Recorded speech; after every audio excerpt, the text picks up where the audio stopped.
নাসির পাটোয়ারির উপরে ময়লা পানি মারা হয়েছে। আল্লাহ আপনাদেরকে রহম করুন, আল্লাহ আপনাদেরকে হেদায়েত দান করুন এবং আল্লাহ আপনাদেরকে আমার চান্দাবাজি থেকেও মুক্তি দিন। ওই একই আসনে হাদির উপরেও মারা হয়েছিল ময়লা পানি। চান্দ আব্বাসের লোকেরা এটা করিচ্ছে। হাদিকেও এইভাবেই পানি মারা হয়েছিল প্রথমে, একবার না কয়েকবার। আচ্ছা, সারা দেশে তো ক্যাম্পেইন হইতেছে, বারবার ওই একই আসনে কেন বারবার চান্দ আব্বাসের প্রতিপক্ষের উপরে এই কাজ করা হইতেছে? কারণ আছে, আমরা এটা দেখব। আপনারা দেখেছেন সারা বাংলাদেশ দুই ভাগে ভাগ হয়ে গেছে, কেস কলে ফিট হয়ে গেছে। ইন্ডিয়ার এক সাবেক জেনারেল কইয়া দিছে কি আসিচ্ছে জানেন? এটা জানেন না? হিন্দি আপকে সমঝ আতা হ্যাঁ না? হিন্দি ফিল্ম দেখেন না? আলাপটা গেলে হিন্দি, তাই সাবটাইটেল আছে, আগে শুনেন, শুনলে বুঝবেন ইন্ডিয়ার করে দেওয়া চিত্রনাট্য অনুসারেই সব চলিচ্ছে। শুনেন। हम वेट सिर्फ इलेक्शन का कर रहे हैं। इलेक्शन होने दीजिए। तारिक क्या नाम है उनका, जो बीएनपी के जो अभी तारिक रहमान जो है प्रेसिडेंट है, आफ्टर हिज मदर एक्सपायर्ड, उनके जाने के बाद उन्होंने बोला है, एक नया नारा दे दिया। देखिए, आते ही नारा भी बदल गया। न रावलपिंडी न हिंदुस्तान, केवल बांग्लादेश। ये पहली सीढ़ी है, कुछ दिन के बाद हो जाएगा रावलपिंडी गई भाड़ में, हमारे साथ हिंदुस्तान। तो ये जो टेक्निक चल रही है, अब हमको इंश्योर ये करना है कि बांग्लादेश को हमको रखना है, बांग्लादेश हमको बिखेरना नहीं है। इसका कारण क्या है? जितने घुसपैठिए हमारे पास आए हैं, इनको कहीं ना कहीं तो भेजना पड़ेगा ना भाई। শুনিছেন তারেক রহমান কইছে পিন্ডি না দিল্লি না, সবার আগে বাংলাদেশ, এরপরে পিন্ডি বাদ দিয়ে দিল্লির দিকে যাবি, তাই কইছে না? এটাই হইতেছে প্ল্যান। তারেক রহমানের উপরে কি আস্থা ইন্ডিয়ানদের দেখেছেন? হাসিনার উপরে গেলে এত আস্থা ছিল না ইন্ডিয়ার। আসলে তো বিএনপির উপরে আস্থা থাকারই কথা। এই বিএনপি তো ইন্ডিয়াতে থাকা হাসিনা ফিরে আনিছিল। এই বিএনপি তো 15 আগস্টের বিপ্লবীদের দেশ ছাড়া করেছিল। এই বিএনপি আরামসে তাদেরকে হাসিনার হাতে তুলে দিছে যেন ফাঁসি দিবার পারে। এই বিএনপি হাসিনার দুঃশাসনকে দীর্ঘায়িত করছে। ঈদের পরে আন্দোলন, ঈদের পরে আন্দোলন বইলা বইলা পুরা জাতির জীবন থেকে 16টা বছর কাইরা নিচ্ছে এই বিএনপি। ভরসা করেছিল বিএনপির উপরে। এই বিএনপি 2013 সালের 5ই মে খালেদা জিয়াকে সরাই নিয়ে গেছে মাঠ থেকে, আর মাদ্রাসা ছাত্রদের হাসিনার গুলির মুখে ফেলাই দিছে। তাছাড়া 2013 সালে হাসিনা জয় বাংলা হয়ে যায়। এই বিএনপি তার দুঃশাসন দিয়া 111-এর রাস্তা খুলে দিছে। ইন্ডিয়ার হাতে যে বাংলাদেশ তুলে দেওয়া হয়েছে, 111 হয়েছে, এ করিছে কে? বিএনপির করে দেওয়া জেনারেল মইনুল আহমেদ। অনেকজনকে টপকায় মইনুলকে করছে। এই বিএনপির মধ্যে আছে রয়্যাল লোক, আমার কথা না, বিএনপির শীর্ষ নেতা আলতাফ চৌধুরী বলে গেছে। শোনেন আর একবার। বিএনপির কিছু লোক আছে যারা নন আননোন না, নূতন না, পুরানা, নন রয়ের এজেন্ট। শুনেছেন? ইন্ডিয়ার পছন্দ তো বিএনপি। সুবীর ভৌমিকের কাছে আবার শুনেন, বারবার শোনা ভালো। ভারত বাংলাদেশে কোন সরকার চাইবে? খুব সোজা উত্তর আমি তোমায় দিয়ে দিচ্ছি। Awami League is not in election, next best option is BNP, obviously not Jamaat. তারা অলরেডি 50 লাখ লোক নিয়ে জেহাদ টেয়াদের হুমকি দিচ্ছে। ফলে জামাত অবভিয়াসলি ইন্ডিয়া চাইবে না। অত অনেক কথা, ডিপ্লোম্যাটিক কথা বলে তো লাভ। কানেকশনটা হচ্ছে 71। আমরা একসাথে, আমার সৈন্য এবং মুক্তিযোদ্ধারা রক্ত ঝরিয়েছে, সেই সুবাদে Awami League. This is the historical fact. তো এই জায়গাতে হঠাৎ করে আজকে অন্য কিছু ডাইনামিক্স চলে আসবে, এটা তো আশা করাটাও ভুল। কিন্তু যে গভর্নমেন্ট আসবে তার সাথে ইন্ডিয়াকে তো ডিল করতে হবে। এই বিএনপির একমাত্র কাজ হইতেছে এবং মিশন হইতেছে আওয়ামী লীগকে ফিরে আনা। ইন্ডিয়া জানে যে এটা অপদার্থের দল, এটা এক্সপোর্ট কোয়ালিটির ভালচুন, এটাও জানে। দেশ চালাইতে পারবে না, এটাও জানে। আপনারা দেখেন বিএনপির শাসনগুলো সব কটা ফেলিওর। জিয়াউর রহমান একটা বাদ দেন, এটা অস্থির সময় তিনি শাসনভার নিয়েছিলেন, অল্প সময় শাসন করছিলেন। তারপরে দেখেন সাত্তার, এটা মিলিটারি কু করে সরাই দিচ্ছে, সে মিলিটারি কু ঠেকাইতে পারে না, এতই অথর্ব। খালেদা জিয়ার ফার্স্ট টার্মে শেষ হয়েছে নিত্যদিন হরতালে তত্ত্বাবধায়ক সরকারের দাবিতে। আর একটা বিনা ভোটের ইলেকশন করেছিল খালেদা জিয়ার সরকার, কইরা একটা অধিবেশন করছে, একদিন সম্ভবত অধিবেশন করে ক্ষমতা ছেড়ে ভাগছে। সেকেন্ড টার্ম 68 জেলায় বোমা হামলা হয়েছে, গ্রেনেড হামলা হয়েছে। সেই গ্রেনেড হামলা একটা সুষ্ঠু তদন্ত পর্যন্ত করতে পারে না বিএনপি সরকার। বাংলা ভাইয়ের উত্থান হয়েছিল, সে মানুষের ধরে ধরে পিটাইতো, আর ওই মানুষ যে আর্তনাদ করতো সেটা মাইকে শুনাইতো। জানেন কি বিভৎস! আর শাসন শেষ হয়েছে 111 আর লগিব ওইটার তাণ্ডব দিয়া ঠেকাইতে পারেনি বিএনপি তখন ক্ষমতায়। তারেক রহমান কইতেছে স্থিতিশীলতা আনবে। এডিটর সাহেব আর হাসবুম না, ঘোড়া হাসবি এখন।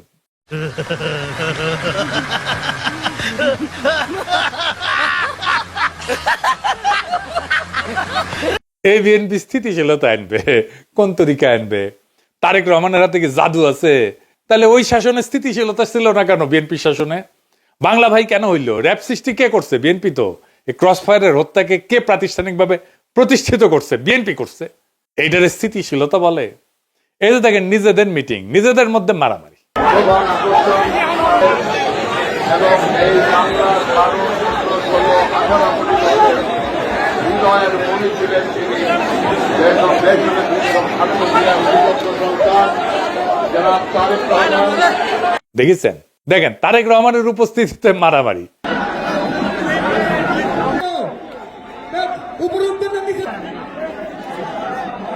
দেখেছেন? নিজের দলের কর্মীদের মিটিং এ আইনা শীর্ষ নেতাদের উপস্থিতিতে সামলাইতে পারে না যেই দল, সেই দল দেশে স্থিতিশীলতা আনবে। কুজার হয়েছে স্থিত হয়ে শোয়ার শখ। বিএনপির একটাই লক্ষ্য, আওয়ামী লীগের পুনর্বাসন। ব্যানে ব্যানে করছি না, দেখে দিচ্ছি, আসেন।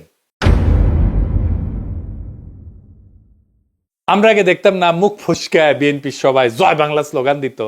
আওয়ামী লীগের লোকেরা যেগুলো বিএনপির ঢুকেছে তারা এখন প্রকাশ্যে বিএনপির নির্বাচনী জনসভায় জয় বাংলা স্লোগান দেয়। শোনেন। আমার যদি মৃত্যু হয় আমি এই মঞ্চ থেকে 1000 বার বলবো জয় বাংলা, জয় বাংলা, জয় বাংলা। আমরা কি বাংলাদেশের জয় চাই না? তাহলে জয় বাংলার সমস্যা কি? জয় বাংলা কি কারো ব্যক্তিগত কোনো ধরনের স্লোগান? জয় বাংলা সবার। যখন বাংলাদেশে ক্রিকেট খেলা হয় আমরা কি বাংলাদেশের জয় চাই না? আজকের এই মঞ্চ থেকে আমার যদি মৃত্যু হয় আমি এই মঞ্চ থেকে 1000 বার বলবো জয় বাংলা, জয় বাংলা, জয় বাংলা। মৃত্যু হইলেও নাকি কইবে জয় বাংলা। জয় বাংলা নাকি সবার স্লোগান। তো মাদারবোর্ড তুই কত স্লোগান, সবার স্লোগান কেন কস? এরপরে মির্জা ফখরুল কয় আওয়ামী লীগ থাকলে নাকি গণতান্ত্রিক পরিবেশ থাকতো। খুব কষ্ট আসে মির্জা ফখরুল। গণতান্ত্রিক পরিবেশ মানে কি জানেন? আগে শুনেন। এরা নৌকাটা নাই, নৌকার যিনি কান্ডারি আমাদের সাবেক প্রধানমন্ত্রী হাসিনা, উনি আপনাদেরকে ফেলে ভারত চলে গেছে, দিল্লি থেকে বসে আছে, আর আমাদেরকে বিপদে ফেলে দিয়ে গেছে, তাই না? থাকলে অন্তত একটা গণতান্ত্রিক অবস্থা চলতো, তাই তো? শুনিছেন? মির্জা ফখরুলের গণতন্ত্র আওয়ামী লীগ ছাড়া গণতন্ত্র পূর্ণ হচ্ছে না মির্জা ফখরুলের। এই গণতন্ত্র মানে কি জানেন? সে পুরনো সিস্টেম, পুরনো লুটপাট, পুরনো গুন্ডামি, পুরনো ধান্দাবাজি, পুরনো ইতরামি, পুরানো বড় লোকদের শাসন, পুরানো দরিদ্র শোষণ। এটাই পুরানো বন্দোবস্ত। এটা রিকশাওয়ালা চাচা খুব ভালোভাবে বুঝিছে। শুনেন তার কাছে। আওয়ামী লীগের থেকে বিএনপি 3 গুণ আগায়া এই দেশটারে আরো নষ্ট করে আলাইছে শেখ হাসিনা যাওয়ার পরে। যেরকম আওয়ামী লীগের মানুষে নৌকা ভাড়া গুদারা গাড়ি নিত 80 টাকা, বিএনপির পোলাপান না এখন 100 টাকা। তাই নির্বাচন এলে তো নিব 150 টাকা। গুদারাটা পার হয় হ্যাঁ প্রতিদিন টাকা দেওয়া লাগে। তো যেরকম আমি এই রিক্সাটা পাইতাছি আওয়ামী লীগের টাইমে দিছি 80 টাকা, এখন আওয়ামী লীগ চলে গেছে, এখন বিএনপির আমলে দেওয়া লাগে আমার 100 টাকা, তার ক্ষমতা এলে দেওয়া লাগবে 150 টাকা। দেশ তো এই দুইজনেই চালায়, আওয়ামী লীগে চালায় আর বিএনপি, এই দুইজনেই মারুক কাটুক জ্বালাক পুরাক এই দেশের মানুষ এরাই এই দুইজনে চায়। হয়তো এই 10 বছর চালাই গেছে, এরা আবার 10 বছর সুযোগ দিব। এই শুনেছেন? দেশ যে দুইজনে চালায় আওয়ামী লীগ আর বিএনপি। রিক্সাওয়ালা ঠিকই বুঝেছে তার মেধা দিয়া। তাই দেখেন কিভাবে আওয়ামী লীগের সন্ত্রাসীদের আশ্রয় আর নিরাপত্তা দিতেছে বিএনপি। আওয়ামী লীগ যেন তুহিন সাহেবের কোলেই নিরাপদ। নীলফামারীর আওয়ামী লীগ সন্ত্রাসীদের দায়িত্ব নিছেন বিএনপি মনোনীত প্রার্থী নীলফামারীর সদর 2। আওয়ামী লীগের চিহ্নিত সন্ত্রাসী জুলাই হত্যা মামলার অন্যতম আসামি কাশেমকে নিশ্চিন্তে থাকতে বলতেছেন তুহিন সাহেব। তিনি নাকি নীলফামারীর চিহ্নিত সন্ত্রাসীদের মামলার বিষয়টা দেখতেছে এবং আওয়ামী লীগের ঊর্ধ্বতন নেতৃত্বের সাথে নাকি তাদের কথা হইতেছে।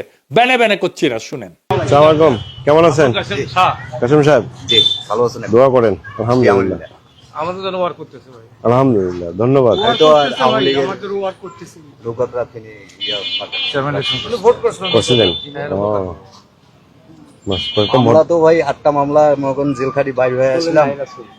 মগন ছবি থাক একটু থাক, তারপরও প্রশাসনের একটা চাপ দেখতেছি আমি, বিষয়টা একটু দেখেন। আমি দেখতেছি এগুলা। আপনি যেহেতু আসছেন এখানে আমাদের জন্য খুব ভালো হচ্ছে, ভালো ব্যক্তি হিসেবে। চিন্তা করেন না, এটা তো এখন 1 মাসের ব্যাপার। আমি কথা বলতেছি, তারপরও নীলফামারী সদরে সব ব্যাপারেই দেখতেছি আমি, যে কথা হচ্ছে আপনাদের নেতাদের সঙ্গে। আচ্ছা, দোয়া করেন, আপনারা নির্বিঘ্নে থাকেন, নিশ্চিন্তে থাকেন, কোনো অসুবিধা নেই। কিছু হইলে আমরা টেক কেয়ার করব। শুনলেন তো? তারপরে বিএনপির নেতা ওই যে আসাদ আসিফ নজরুল তারে অ্যাটর্নি জেনারেল বানিয়েছিল, সে কি কয় দেখেন কেমনে সে আওয়ামী লীগকে বাঁচাইছে, নিজের মুখে করছে, শুনেন। এই আওয়ামী লীগকে যখন 24-এর পরে, আগস্টের পরে নিষিদ্ধ ঘোষণা করার জন্য জামাত ইসলামের পক্ষ থেকে রিট পিটিশন দায়ের করেছিলেন, আওয়ামী লীগকে সারা জীবনের জন্য হাইকোর্ট যাতে নিষিদ্ধ করে। আমি অ্যাটর্নি জেনারেল ছিলাম, আমি দাঁড়িয়ে বলেছিলাম যে পিটিশন নিয়েছেন, যারা পিটিশন নিয়ে এসছেন তাদের অধিকার নাই একটা আদর্শকে হত্যা করা। আওয়ামী লীগে যেমন খুনি আছে, আওয়ামী লীগে অনেক আদর্শিক সৈনিকও আছে। সেদিন আমি সেটা আওয়ামী লীগের রেজিস্ট্রেশন বাতিল করার জন্য হাইকোর্টে বাধা দিয়েছিলাম। শুনিছেন? তো এখন কইতে পারেন তো বিএনপি তো ভালোই করবি, নির্বাচনে এত লোক আসিচ্ছে তারেক রহমানের জনসভায়। এই প্রসঙ্গে আব্দুল্লাহ আবু সাইদের একটা ইন্টারেস্টিং গল্প বলি, শোনেন, মজা পাবেন। আব্দুল্লাহ আবু সাইদ করছে যে গুলিস্তানে সেই 70-এর দশকে সবাই দেখে যে ঝাঁপে পড়িচ্ছে অনেক মানুষ একটা কিছুর উপরে, ঝাঁপে পড়িচ্ছে অনেক মানুষ। কিসের উপরে ঝাঁপে পড়িচ্ছে কেউ বুঝতে পারছে না, কিন্তু কিছুর উপরে ঝাঁপে পড়িচ্ছে। উনিও গেলেন, জিগাইতেছেন ভিতরে কি, কিসের উপরে ঝাঁপে পড়িচ্ছে মানুষ। তো পাবলিকে কয় গাড়ির মধ্যে সাবানা, মানে সাবানা গাড়ির মধ্যে দিয়ে যাচ্ছিল, কেউ দেখেছে সাবানাক যে ঝাঁপে পড়িছে, গাড়ি ধরিছে, ঝাঁপে পড়িছে, গাড়ির মধ্যে সাবানাক দেখবি। তো পরে পুলিশ দেখে সাবানাকে উদ্ধার করা লাগিছে। আপনি ইলিয়াসকে নিয়ে যান বাংলাদেশ, এরকম গাড়ি দেন, লোক বল দেন, বাজেট দেন, মিডিয়ার কাভারেজ দেন, দেখেন ইলিয়াসকে দেখতে আসবে এইভাবেই লোকেরা। এটা হয়। গাড়ির মধ্যে তারেক রহমানকে এভাবে দেখতে আসিচ্ছে, গাড়ির মধ্যে যেমন সাবানাক দেখতে আসিচ্ছিল। মানুষ ফার্স্ট অ্যাপিয়ারেন্সে বড় দলের নেতাকে এইভাবে দেখতে আসে। হাসিনাকেও এভাবে দেখতে আসতো। হাসিনা যেটি যেত জনারণ্য হয়ে যেত, সেটি মুরব্বীদের জিজ্ঞেস করে দেখেন। তার মানে এই না হাসিনা জিততো ইলেকশনে, তার মানে এই না হাসিনা প্রচুর জনপ্রিয়। 2013-তে ইমরান খান ইলেকশন করিচ্ছে, সে একইভাবে ভেঙ্গা পড়তো জনগণ। আল জাজিরা করছে, ইংরেজিত করছে, ঠিকই কইছে, ইংরেজি যেহেতু কইছে তাই না, তো বাংলা করে কই জনসমর্থনের এক জোয়ারোচ্ছ্বাস, ধারাবাহিক জনসভা, একের পর এক প্রকাশ্য উপস্থিতি এবং তরুণ ভোটারদের মধ্যে তৈরি হওয়া গতি, এসব ভাষায় তার প্রচারণা ঘিরে ব্যাপক জন উৎসাহের ইঙ্গিত দেয়। টাইম ম্যাগাজিন করছে রক গানের অনুষ্ঠানের মতো হইতেছে জনসভা, মানে রক স্টার ইমরান খান। ইলেকশনে ইমরান খান মেল্লো ডাব্বা। এই একই ইমরান খান ফেনোমেনন হবে গাড়ির মধ্যে তারেক রহমানের, গাড়ির মধ্যে সাবানার মতো। বুঝেছাও? অনেক সময় মানুষ দেখতে আসে, শুনতে আসে, ভোট দিতে আসে না। তারেক রহমানের ভোট না, এগুলা দেখবার আসিচ্ছে গাড়ির মধ্যে সাবানার মতো।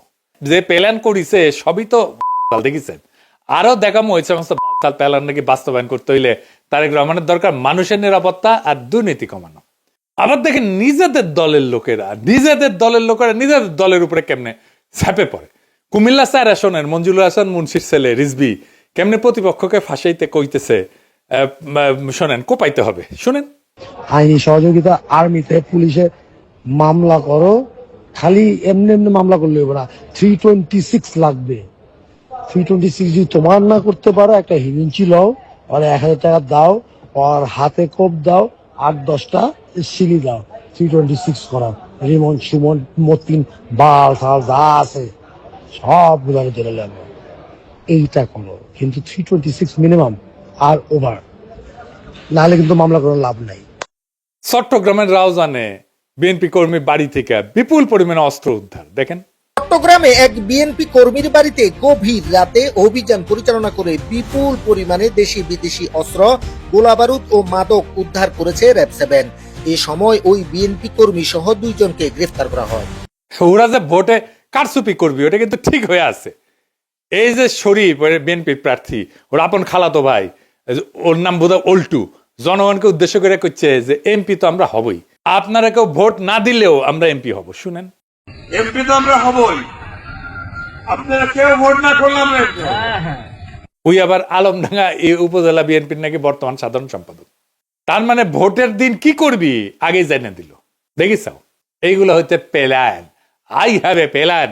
এই প্ল্যান দেখিচ্ছেন, দেখেন সালোকাটির দোয়া মাহফিল করিচ্ছে বিএনপি নিজেদের মধ্যে, সেটিও দুই দল হইলে বাড়াবাড়ি করিচ্ছে। দেখেন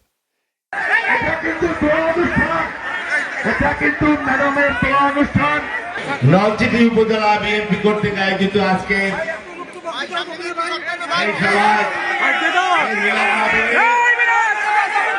এই দল আনবি স্থিতিশীলতা কয় কেমনে লজ্জা করে না এদের। আর বিএনপির 59% প্রার্থী নির্খেলাপি, মানে ব্যাংকের টাকা মেরে খাইছে, লুটপাট করেছে। উই জিত বিয়ার পাবলিক কি গান গাবি, তবু হে বিজয়ী বীর তারেক সেনা, তোমাদের ব্যাংক ঋণ কোনোদিন শোধ হবে না, না না না শোধ হবে না। তুই ব্যাংকের ঋণ শোধ করবে পারিস না, তো দেশ সেবার কাজ হয় কা, ওই টাকা আর শোধ দিবি না, তাই ইলেকশনে দাঁড়িয়েছে। এক ক্যান্ডিডেট দেখায়, দিরাই সাল্লার ক্যান্ডিডেট, মুরব্বী মানুষ। আগে দেখেন, হলো তার বয়স, তিনি শারীরিকভাবে এখন আর আগের মতো সুস্থ সবল নেই, এমনকি চলাচলের ক্ষেত্রেও তাকে অন্যের সাহায্য নিতে হয়, যার ফলে রাজনৈতিক সভা সমাবেশ কিংবা প্রচার প্রচারণায় হয়তো তাকে খুব বেশি পাবে না বিএনপি কর্মী সমর্থকেরা। উনারে দাঁড় করানো ঠিক হয়েছে। ক্ষুদ্রকালে ভাবতে হবে ইলেকশনে কেমনে খাড়ায়, ইলেকশনটা কই যেটি যে খাড়ানো লাগে। তো যাই হোক, এই মুরব্বী তো খাড়াইতে পারতেছে না ঠিক মতো, ইলেকশনে কেন খাড়াইলো? তারেক রহমান আপনি কন, উনি কি কন্ট্রিবিউট করবি? কিছুই তো করবে পারবেন না উনি। আপনাদের লজ্জা নাই? খালেদা জিয়া মৃত্যুসজ্জা ওখানে টিপসই নিয়ে নমিনেশন পেপার সাবমিট করছেন 3টা সিটে, আর এরকম ঘাটের মরা কেনে আপনি ইলেকশনে দাঁড় করাইছেন। লজ্জা থাকা উচিত তো। তো যাই হোক, ফাইনালি ইলেকশন কি হবি? বিএনপি বুঝে গেছে যে উই হারবি নারীদের ভোটে, কারণ মায়েরা বোনেরা সবাই এনসিপি জামাতকে ভোট দিবি, ন্যাচারাল। বিএনপির চান্দাবাজ ধান্দাবাজ লুটেরা সন্ত্রাসী আর ইতরদেরকে তো তারা ভোট দেবে না। নারীদের মধ্যে জামাতের প্রভাব বেশি, তাদের অ্যাক্সেস আছে, অন্দর মহলে যাতায়াত আছে অনেক দিন থেকে। তাই বিএনপি স্ট্র্যাটেজি নিয়েছে, নারীদের যদি ভয় দেখায় ভোট কেন্দ্র থেকে দূরে রাখা যায়, তাই জামাতের নারী কর্মীদের উপরে হামলা করতেছে, তাদের হিজাব টেনে ছিঁড়ে ফেলতেছে। দেখেন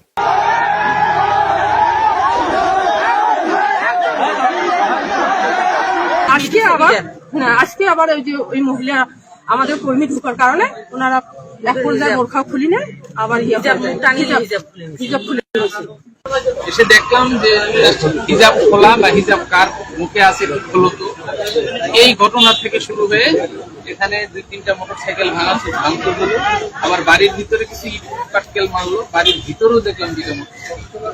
শুধু তাই না, তার আগে ঘোষণা দিছে জামাতের নারী কর্মীদের সায়া নাকি খুলে নিবে। কথা বলে ছোট কোরআন শরীফ মাথায় দিয়ে যদি আমাদের মেয়েদেরকে শপথ করতে যাই, আমি বলতে চাচ্ছি আমার বিএনপির নেতৃবৃন্দ ওই জামাতের মেয়েদের ছায়া খুঁজে নেবে বলে দিলাম।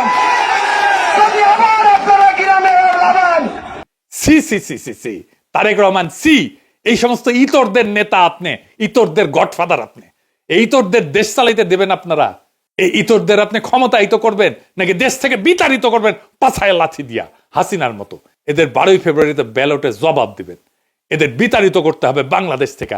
যা ঐক্য কর, গণতন্ত্র কর আওয়ামী লীগের সাথে ইন্ডিয়ায় গিয়া। ওরা গেছে ভাগিছে, তোরাও ভাগবু। মির্জা ফখরুল কলেজ স্ট্রিটে বই কিনবি আর কাউয়ার সাথে কফি হাউসে বসে কফি খাবি। এইটা সাহেব কাউয়ার সাউন্ড দেন, আরো জোরে, আরো জোরে দেন, আরো জোরে। ডাবল কাউয়া, মির্জা এক কাউয়া আর কাদের এক কাউয়া। প্রচুর গণতন্ত্র হবি তখন।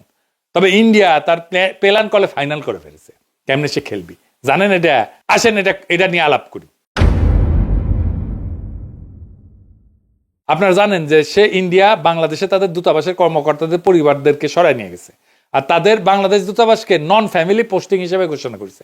মানে এখানে ফ্যামিলি থাকবি না, শুধু কর্মকর্তা থাকবি। মানে যেই জায়গায় যুদ্ধ হয়, রাষ্ট্র দুর্বল, নিরাপত্তা দুর্বল, রাষ্ট্র ভেঙ্গে পড়তেছে, সেই দেশের দূতাবাসগুলোকে নন ফ্যামিলি পোস্টিং হিসেবে ঘোষণা করে দূতাবাসগুলো। ইন্ডিয়া ইলেকশনের জন্য পাগলা হয়ে গেছিল, এই জন্যে তার প্ল্যান এটাই ছিল বিএনপি ক্ষমতায় আসুক, তারপরে বাংলাদেশের বিরুদ্ধে অর্থনৈতিক আর কূটনৈতিক যুদ্ধ শুরু করবে। সেই জন্যই সে দূতাবাস খালি করে ফেলছে। বিএনপি ক্ষমতায় থাকলে এই যুদ্ধ শুরু করলে বিএনপি কোলাপস করবে আর আপা চট করে ঢুকে যাবে বাংলাদেশের মধ্যে। এই পরিকল্পনা ভেস্তে দিতে হবে। ইন্ডিয়ার চাপ যারা সহ্য করতে পারবে তাদেরকে ভোট দেবেন আগামী 12ই ফেব্রুয়ারিতে। যারা বাংলাদেশকে দৃঢ়ভাবে শির দ্বারা উঁচু করে আগায় নিতে পারবে তাদেরকে ভোট দেবেন। যেই জোট ইনসাফের কাফেলা নিয়ে আমাদের আজাদির দোরগোড়ায় পৌঁছে দেওয়ার হিম্মত রাখে তাদের ভোট দেবেন। এই এপিসোড শেষ করব একটা ভিডিও ক্লিপ দিয়া, এক ব্যবসায়ীর উপরে বিএনপির অত্যাচারের কথা তার মুখেই শোনেন, আর ভাবেন কোন আপদ, কোন জালেম ক্ষমতা আসতে চায়। আমরা কুত্তা তাড়াইতে গিয়া ন্যাকড়াকে যেন না নিয়ে আসি, খেয়াল রাখবেন। মনে রাখবেন, বাংলাদেশের স্থিতিশীলতার শত্রু তিনটা জিনিস, বিএনপি, আওয়ামী লীগ আর ইন্ডিয়া। তিনটেই এখন একসাথে, আমাদের তিনটেকেই পরাজিত করতে হবে।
আমি আইনের প্রতিষ্ঠা